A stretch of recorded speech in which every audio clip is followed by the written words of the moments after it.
ஆசீர்வாதங்கள் இந்த பிள்ளைக்கு கிடைத்ததையா, நன்றி நன்றி. பாட பாட சந்தோஷம் உண்டாக பாட பாட நீங்கள் பெட்டியை உங்கள் நகரத்துக்கு கொண்டு வந்து கொண்டிருக்கிறீர்கள். எங்கேயோ இருந்து பெட்டியை கொண்டு வர போறதில்ல. அவங்களுக்கு தாவீதுக்கு எங்கேயோ இருந்துச்சு பெட்டி. இன்னைக்கு பெட்டி நமக்குள்ளே இருக்கிறது. ஆவியானவர் நமக்குள்ளே இருக்கிறார்.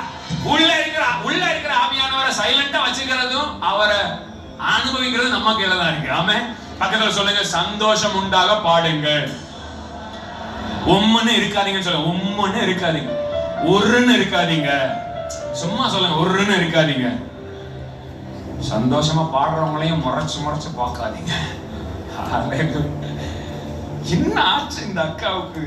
நல்லா நம்மளோட தான் வந்தாங்களே, சும்மா ஆடிக்கிட்டே இருக்காங்க, ஒரு நிக்க மாட்டேங்கிறாங்க. அப்படி சந்தோஷமா பாடுற ஆள் பக்கத்துல நிக்கிறதுக்கே கொஞ்சம் பயம் பாருங்க சிலருக்கெல்லாம்.